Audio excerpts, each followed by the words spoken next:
If you have donated and have not received your video, shoot me an email. Also, don't forget to check your spam folder. Thank you.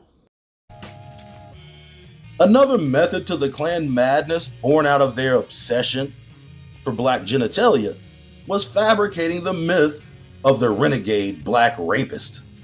This was their typical MO used to justify mob violence and taking the law into their own hands. But this should be no surprise. The organization was headed by one of the top scumbags in American history. Nathan Bedford Forrest was a Freemason, a well-known slave trader, and a Confederate war hero to the racist Southerner. In April 1864, the unit under his command massacred a group of Union troops who had surrendered at Fort Pillow in a mixed unit of black and white soldiers. His men killed the majority of the colored men in the unit. Men who were kneeling to surrender were forced to their feet and shot, while others were beaten, tortured, nailed to boards, and burned alive. Those who tried to escape were shot in the back.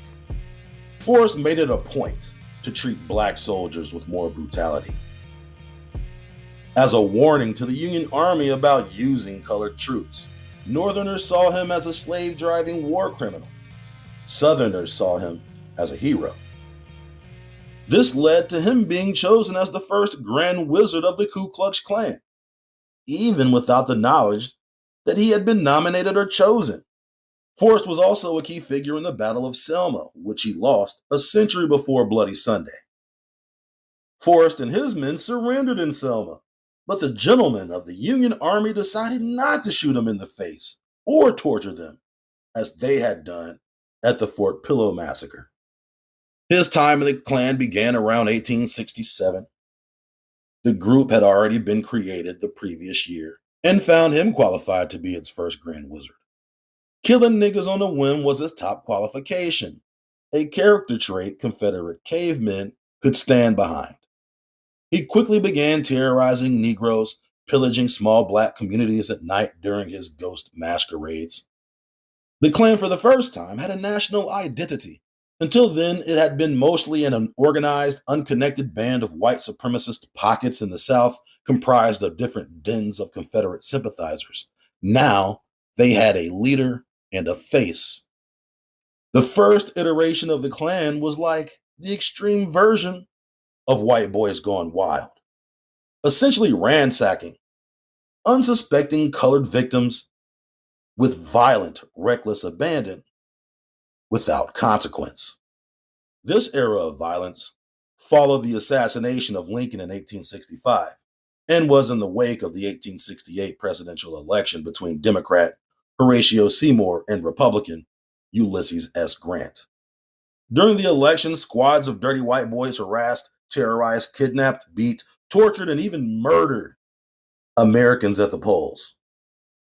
Forrest would also campaign himself during the election.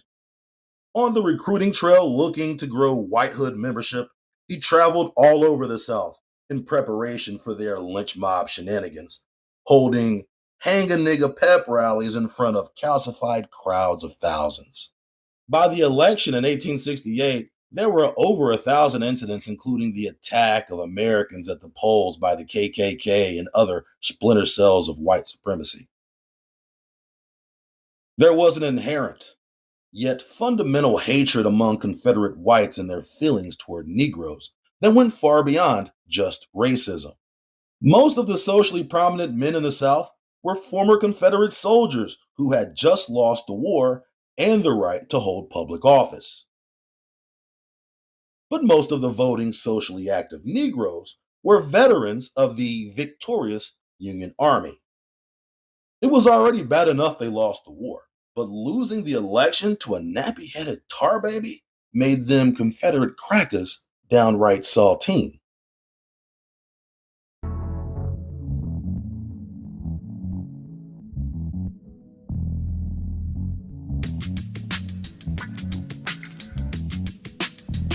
To get an idea of the plot, we're just going to go through a couple of scenes because this shit is hilarious.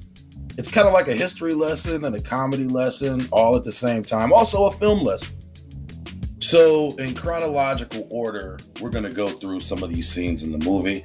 And you'll notice that there'll be a lot of characters in blackface when we talk about the blackface of white power. In this example, it's actually blackface. It's white people in blackface. And this is one of the opening scenes of the movie. And you see here, this Mammy character, look at this nigga right here. White people in blackface playing black people looked crazy. Looking like a man. I mean, straight up white Tyler Perry vibes.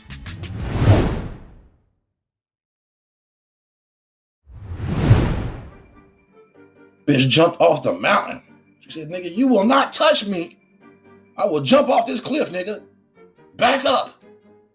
Jump off the motherfucking mountain, motherfucker. This bitch said, I would rather jump off the cliff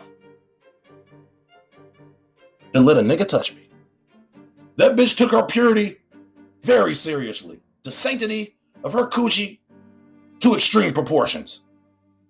No, nigga, you will not touch me, nigga. I will jump off this motherfucking cliff before I let you get anywhere close to me.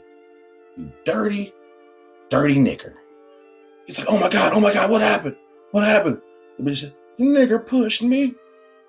The nigger was chasing me through the woods. The nigger was chasing me through the woods. He was wanting my twat, but I ain't letting him have it. I jumped the cliff. I got up there. I got up there and the nigger pushed me. He's like, oh man, these niggers are out of control. We got white bitches jumping off cliffs. Now what the fuck are we supposed to do? I got white bitches jumping off fucking cliffs. And then this motherfucker say, for her who had learned the stern lesson of honor, we should not grieve that she found sweeter the opal gates of death. Now that's some raw shit right there. These motherfuckers is basically saying, better for a bitch to die than to let a nigga touch her. Better for a bitch to jump a motherfucking cliff than get molested by a mangy moon cricket. They wasn't playing about this bitch white purity, bro. Sweeter the opal gates of death. Bitch is going to Klan heaven.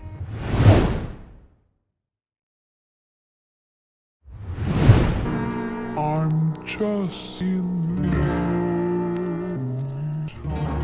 Quote, in the decade immediately preceding World War I, a pattern of racial violence began to emerge in which white mob assaults were directed against entire black communities. These race riots were the product of white society's desire to maintain its superiority over blacks, vent its frustrations in the time of distress, and attack those least able to defend themselves. In these race riots, white mobs invaded black neighborhoods, beat and killed large numbers of blacks, and destroyed black property. In most instances, blacks fought back, and there were many casualties on both sides, though most of the dead were black. Gunnar Myrdal opposed the use of the term riots used to describe these interracial conflicts. He preferred to call this phenomena a terrorization or massacre and considered it a magnified or mass lynching. Race riots occurred in both the North and the South, but were more characteristic of the North. They were primarily urban phenomena, while lynching was primarily a rural phenomenon. Although lynchings were decreasing slightly by the turn of the century, race riots were perceptibly on the increase. Large-scale interracial violence became almost epidemic as increasing numbers of blacks migrated to northern cities. The greatest number of race riots occurred during and just after World War I. During this period, the North was concerned with the tremendous migration of blacks from the South and the displacement of some whites by blacks in jobs and residences, which escalated social tensions between the races. The South was concerned about the possible demands of returning Negro soldiers who were unwilling to slip quietly back into second-class citizenship.